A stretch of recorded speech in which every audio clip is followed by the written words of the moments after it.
ఓం నారాయణ ఆదినారాయణ. అవధూత లీల. భగవాన్ శ్రీ శ్రీ శ్రీ వెంకయ్య స్వామి వారి జీవిత చరిత్ర నిత్య పారాయణ గ్రంథం. రచన సేకరణ శ్రీ పెసల సుబ్బరామయ్య గారు. గాత్రం గంటి రేవతి. సమర్పణ మండవ రవికాంత్. అధ్యాయం 29. మహాసమాధి అనంతరం లీలలు. 3వ భాగం. స్వామి, మీరు సమాధి చెందితే మా గతి ఎట్లా అని వాపోయిన భక్తులతో భగవాన్ శ్రీ వెంకయ్య స్వామివారు, ఎక్కడికయ్యా మేం పోయేది, సూర్యచంద్రులున్నంత వరకు ఉండేదే గదయ్యా అని అన్నప్పుడు భక్తులకు అది ఎలా నిజమవుతుందో అర్థం కాలేదు. అయితే కాలాంతరంలో శ్రీ స్వామివారు సమాధి చెందాక సమాధి నుండి ఆయన పలుకుతూ తమ భక్తుల మొరలు ఆలకిస్తున్నారని ఎన్నో లీలలు మనకు నిరూపిస్తున్నాయి. శ్రీ స్వామివారి సమాధిని దర్శించలేకపోయినా దూరాన తమ ఇళ్లలో శ్రీ స్వామివారి పటం ముందు ఆర్తితో చెప్పుకున్న కష్టాలను సైతం శ్రీ స్వామివారు తీరుస్తున్నారంటే భక్త రక్షణ పరతంత్రత మనల్ని ఆనందంలో ముంచేస్తుంది. నెల్లూరు గవర్నమెంట్ ఆసుపత్రి ఎంఎన్ఓ సివి సుబ్బయ్య గారు శ్రీ స్వామివారితో తమ అనుభవాలు ఇలా చెబుతున్నారు.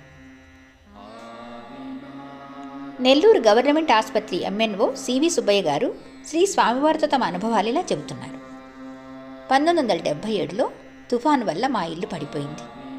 2 వైపులా ఇటుక మట్టితోనూ 2 వైపుల మట్టితోనూ గోడలు పెట్టుకొని మరలా ఇల్లు వేసుకున్నాం. 1978లో మరలా తుఫాను వల్ల 3 రోజులు బీభత్సం ఏర్పడింది. కరెంట్ లేదు. విపరీతమైన గాలి వల్ల గోడలతోటి ఇల్లు ఊగుతూ ఉంది. ఇల్లు వదిలి రాత్రిపూట ఎక్కడికి వెళ్ళలేని పరిస్థితిలో, స్వామి, పోయిన సంవత్సరం ఇల్లు పడిపోయి కష్టనష్టాలకు గురి అయ్యాను. మళ్ళీ ఇప్పుడు కూడా అలాంటి పరిస్థితే చేస్తున్నారా? ఏమి చేసినా ఇల్లు వదిలిపోలేను, మీ దయ అని వేడుకొని పడుకున్నాను. వెంటనే స్వప్నం. శ్రీ స్వామివారు వచ్చారని దీపం వెలిగించి చూస్తే ఏమీ లేదు. శ్రీ స్వామివారి పటానికి నమస్కరించి మళ్ళీ పడుకున్నాను. ఆ గాలి ఎలా పోయిందో ఏమో. మా ప్రాంతంలో అనేక ఇండ్లు కూలిపోయాయి, కానీ మా ఇల్లు మాత్రం చెక్కు చెదరలేదు. వారు ఆ విధంగా దర్శనం ఇవ్వకుంటే మా ఇల్లు నిలిచినది శ్రీ స్వామివారి కృప వలనేనని నమ్మకం ఉండేది కాదేమో. శ్రీ స్వామివారు సశరీరులుగా ఉండగా నన్నెప్పుడూ తమ పాదాలు అంటి నమస్కరించుకొనిచ్చేవారు కాదు. ఎప్పటికైనా నాకు అలాంటి అవకాశం రాకపోతుందా అని నిరీక్షిస్తుండేవాడిని. అయితే నాకు ఆయన పాదస్పర్శ భాగ్యం కలగకుండానే ఆయన మహాసమాధి చెందారు. శ్రీ స్వామివారు నాకు అవకాశం ఇవ్వనే లేదే అనే కొరత నా హృదయంలో అలానే నిలిచి అప్పుడప్పుడు ఎంతో వ్యధ చెందేవాడిని. అయితే అక్టోబర్ 85లో నాకు ఒక స్వప్నం వచ్చింది. ఆ స్వప్నంలో శ్రీ వెంకయ్య స్వామివారు చెరచెరా నడిచి వెళ్తున్నారు. నేను శ్రీ స్వామివారు దొరికారు అంతే చాలు అని ఎదురుగా వెళ్ళి ఆయన 2 కాళ్ళు జవిరి పట్టుకొని శ్రీ స్వామివారిని ఒక్క అంగుళం కూడా కదలనివ్వలేదు. శ్రీ స్వామివారు తలగీరుకుంటూ నవ్వుతూ అలాగే నిల్చున్నారు. నేను తృప్తి తీరా నమస్కరించుకున్నాను. అంతటితో స్వప్నం ముగిసింది. ఆనాటి దర్శనం నా హృదయంలో చెరగని ముద్ర వేసింది. ఆ స్వప్నం ఎప్పుడు గుర్తుకు వచ్చినా ఆ అనుభూతి నన్ను ఆనందంలో ముంచెత్తుతుంది. నా తీరని కోరికను శ్రీ స్వామివారు అలా తీర్చారు. ఆ తర్వాత కూడా శ్రీ స్వామివారు నన్ను అనేకసార్లు ఆదుకున్నారు. 1983లో జరిగిన ఒక విచిత్రమైన స్వామి లీల చెబుతాను. నాకు గొల్లకందుకూరుకు 2 మైళ్ళ దూరంలో సేద్యపు భూములున్నాయి. ఒకసారి పొలాలకు నీరు పెట్టవలసి వచ్చి కనుపూరు కాలువకు ఆయిల్ ఇంజిన్ బిగించి అవసరమైనప్పుడు నీరు కొడుతున్నాను. ఒకరోజు రాత్రి ఇంజన్కు గల ఆయిల్ పైపు, ఆటోమైజరు దొంగలు అపహరించారు. నాకున్న ఎన్నో పనులలో ప్రతిరోజు ఇంజన్కు కాపలా కాస్తూ ఉండడం నాకు అసంభవమైంది.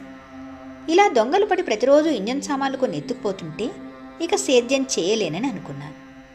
నాకు వారానికి ఒక పర్యాయమైన గొలగముడి వెళ్ళి శ్రీ వెంకయ్య స్వామివారి సమాధిని సేవించుకొని రావటం అలవాటు. అలాగే గొలగముడి వెళ్ళి నాకు జరిగిన నష్టాన్ని అక్కడ శ్రీ స్వామి భక్తులకు చెప్పాను. అది విన్న పూజారి నాగయ్య గారు శ్రీ స్వామివారి దారం ఒకటి నా చేతికిచ్చి, ఈ స్వామివారి దారం తీసుకెళ్ళి నమ్మకంతో నీ ఆయిల్ ఇంజన్ కట్టవయ్యా, దొంగలు రారు, వస్తే వాళ్లే పోతారు అన్నారు. ఆ ప్రకారమే వెళ్ళి, స్వామి, ఈ ఇంజన్ సంరక్షణ భారం నీదే, మరలా దొంగలు చేయబడితే ఆ నష్టానికి నేను తట్టుకోలేను, నీదే భారం అని మనస్ఫూర్తిగా ప్రార్థించుకొని దారం ఇంజన్కు కట్టాను. ఆ తర్వాత కొద్ది రోజులు నేను ఇంజన్ ఛాయలకే పోలేదు. డిసెంబర్ 84లో నా తోటి రైతులు నా వద్దకు వచ్చి, 2 రోజులు బట్టి పొలంలోని ఇంజన్ సామాన్లన్నీ విప్పదీసి పడేసున్నాయి, వెళ్ళి చూసుకో అన్నారు. నా గుండెల్లో రైళ్లు పరిగెత్తాయి. త్వరగా వెళ్ళి చూసుకున్నాను. ఇంజన్ సామాన్లన్నీ విప్పదీసి పడేసున్నాయి, కానీ విప్పదీసిన వారెవరో ఒక్క పార్టు కూడా తీసుకెళ్లలేదు. ఆ రక్షకుడు శ్రీ స్వామివారు కాక మరెవరు? శ్రీ స్వామివారు మన నుండి కోరే దక్షిణ మన కాలము, మనస్సు మాత్రమే. వాటిని లౌకిక వ్యవహారాలలో వ్యర్థం చేయక మన కాలాన్నంతటిని శ్రీ స్వామివారి స్మరణలో గడిపితే వెంటనే శ్రీ స్వామివారి రక్షణ మనకు ఎలా కలుగుతుందో చూడండి. మనుబోలు గ్రామం నట్టేటి లక్ష్మమ్మకు స్వప్నంలో రోజు యమకింకరులు కనిపించి భయపడేది. పగలు కూడా చెప్పలేనంత భయం. ఎప్పుడూ ప్రక్కన మనిషి ఉండాలి. శ్రీ స్వామివారి సమాధిని దర్శించి ఉదయం 5, సాయంత్రం 5 ప్రదక్షిణలు చేసి మిగతా కాలం మామూలు కబుర్లతో గడిపేది. 20 రోజులైనా ఫలితం కలగలేదు. ఒక భక్తుని సలహాపై ఉదయం 108, సాయంత్రం 108 ప్రదక్షిణలు చేస్తూ తన కాలాన్నంతా శ్రీ స్వామివారి స్మరణలో గడపసాగింది. 3వ రోజు మధ్యాహ్నం శ్రీ స్వామివారి అగ్నిగుండం దగ్గర 12 సంవత్సరాల పిల్లవాడు కనిపించి ఆమె చేతిలో విభూతి పెట్టాడు. అది నోటిలో వేసుకున్న తక్షణం ఆ పిల్లవాడు అదృశ్యమైనాడు. ఆ క్షణం నుంచే ఆమెకు ఆ భయం లేకుండా పోయింది. ఆ పిల్లవాని రూపంలో శ్రీ స్వామివారు ఆమెను అనుగ్రహించారన్నమాట. ఆమెకు హమేషా మైల కావటం, కాలుడొక్క నొప్పి ఉండేది. శ్రీ స్వామివారి స్వప్నంలో కనిపించి 3 నెలల టైం ఉంది, విశ్వాసంతో శ్రద్ధగా నన్ను స్మరించు అని చెప్పారట. శ్రీ స్వామి స్మరణ, మౌనం ఈమెను గట్టెక్కించాయి. కోవూరు ఐటీఐలో పనిచేసే వైద్యులు సుధాకర్ గారి అనుభవం ఇలా ఉంది. 1983 జనవరిలో నాకు 240/89 బీపీ ఉండేది. మామూలుగా అంతటి రక్తపోటు ఉంటే పక్షపాతం కానీ లేక మరేదైనా ప్రమాదకరమైన వ్యాధి కానీ సంభవిస్తుంది. కానీ నాకు అలాంటిదేది లేకపోవడం చూచి డాక్టర్ ఆశ్చర్యపోయాడు. దానికి తోడు డాక్టర్ గారి అసిస్టెంటు త్వరలో కంటి చూపు పోతుందని, ఆపరేషన్ చేసిన లాభం లేదని కూడా చెప్పారు. మద్రాసు వెళ్ళి వైద్యం చేయించారు. జీవితాంతం మందులు తింటూ, ఉప్పు కారం లేని ఆహారం తీసుకుంటూ జాగ్రత్తగా ఉండాలని మద్రాసు డాక్టర్లు సలహా చెప్పారు. అట్టి సంకట పరిస్థితిలో సాయి లీలామృతం, గురు చరిత్రతో పాటుగా అవధూత లీల అను శ్రీ వెంకయ్య స్వామివారి చరిత్ర చదవడం జరిగింది. వెంటనే గొలగమూడిలో శ్రీ స్వామివారి సమాధి దర్శించాను. నాటి రాత్రి మా మిత్రుని ఇంట్లో ఒక సాధువు నాకు తీర్థం ఇచ్చినట్లుగా కలవచ్చింది. మెలకు వచ్చి లేచాను. ఉదయం 4 గంటలు అవుతోంది. శ్రీ స్వామివారి పూజకు వెళ్లేందుకు లేవబోతుంటే సమాధి మందిరానికి పడమర వైపు ఆకాశంలో ఎర్రగా గుండ్రంగా పెద్ద వెలుగు దర్శనమైంది. ఆ వెలుగును నా భార్యకు కూడా చూపాను. ఆ వెలుగు ఏమిటా అని మేము ఎంత ఆలోచించినా అంతుపట్టలేదు. పూజానంతరం వచ్చి చూస్తే ఆ వెలుగు లేదు. శ్రీ స్వామివారే అలా దర్శనమిచ్చారని తలచి ఆనందించాం. అది మొదలుకొని క్రమేణా బీపీ తగ్గి మామూలు ఆరోగ్యం చేకూరింది. ఉప్పు కారం కూడా తినగలుగుతున్నాను. కానీ డాక్టర్లు చెప్పినట్లుగా పథ్యం ఉండక ఆహార విహారాదుల నియమం తప్పినందున మరలా డిసెంబర్ 85లో బీపీ వచ్చింది. చాలా ప్రమాదమైంది. డాక్టర్లు 24 గంటలు దాటితే చెప్పగలం అన్నారు. నా భార్య శ్రీ స్వామివారిని అనన్యంగా శరణు వేడింది. శ్రీ స్వామివారి కృప వలన గండం గడిచి మరలా ఆరోగ్యం చేకూరింది. ఇక మీదట పథ్యం విషయంలో జాగ్రత్తగా ఉండాలని చెంపలేసుకున్నాను. పొదలకూరు గ్రామస్తుడైన చిరమన వెంకయ్య 1984 సంవత్సరం డిసెంబర్ నుండి 2 నెలలు అన్నం తినలేక శల్యమై మనుషులు పట్టుకుంటే 2 అడుగులు నడిచేవాడు. దగ్గు, ఆయాసం, గల్ల అంటే కఫం తోటి రక్తం కూడా స్వల్పంగా పడేది. పొదలకూరు బుచ్చిరెడ్డిపాలెంలో ఎంబీబీఎస్ వైద్యులు ఏమీ చేయలేకపోయారు.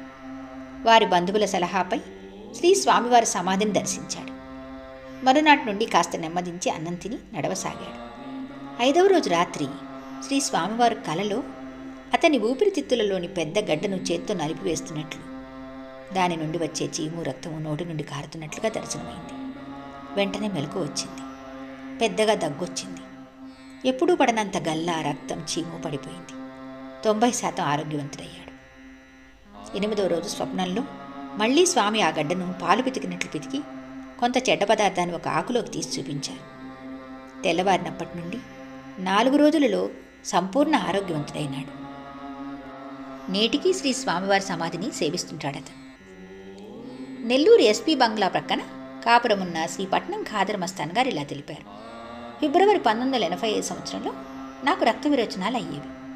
మద్రాస్ క్యాన్సర్ ఆసుపత్రి వాళ్ళు నాకు క్యాన్సర్ నిర్ధారణ చేసి వెంటనే ఆపరేషన్ చేసి మలం ప్రేగు బయటకు పెడతాము, డబ్బాలోకి మలం వస్తుంటుంది, శుభ్రం చేసుకుంటుండాలి. అలా 10 నెలల ఆసుపత్రిలో ఉంటే బాగు కావచ్చు, లేకపోతే మరణం తథ్యం అన్నారు. ఆసుపత్రిలో ఆ బాధలు పడే కంటే మరణమే మేలని ఇంటికి వచ్చేశాం. ఒంగోలులో నాటుమందు తిన్నాను, కానీ నయం కాలేదు. శ్రీ స్వామివారి శరీరంతో ఉండగా వారిని దర్శించిన విషయం గుర్తుకొచ్చి ఒకనాటి రాత్రి శ్రీ స్వామివారిని తలుచుకొని ఏడ్చాను. అదే రాత్రి శ్రీ స్వామివారు నాకు స్వప్నంలో కనిపించి మంచంలో ఉన్న నాకు వెల్వెట్ గుడ్డతో విసురుతున్నారు. మెలకు వచ్చి చూచాను. శ్రీ స్వామివారు నిజంగానే నా మంచం దగ్గర నుండి వెళ్ళిపోతున్నారు. ఆ దిగ్భ్రమతో పిలవడానికి నోరు రాలేదు, కాళ్ళాడలేదు. తెల్లవారి నుండి నాకు రక్తం పడడం పూర్తిగా ఆగిపోయింది. వారం రోజులలో పూర్తి ఆరోగ్యవంతుడినయ్యాను. శ్రీ స్వామివారి రుణం నేనెలా తీర్చుకోవాలో. నిజమైన ఆర్తితో కంటతడి పెట్టిన భక్తుల కష్టాలు ఎంతటివైనా శ్రీ స్వామివారు వారి కష్టాలను వెంటనే బాపి వారికి శాంతి చేకూర్చడం ఎందరి అనుభవాలలోనో కనిపిస్తుంది. ఆర్తితో కన్నీరు లేని ప్రార్థనలు వ్యర్థములని శ్రీరామకృష్ణ పరమహంస గారు సెలవిచ్చి ఉన్నారు కదా. మిగిలిన విశేషాలను వచ్చే భాగంలో చెప్పుకుందాం. భగవాన్ శ్రీ శ్రీ శ్రీ గొలగముడి వెంకయ్య స్వామి మహారాజుకి జై. ఓం నారాయణ ఆదినారాయణ.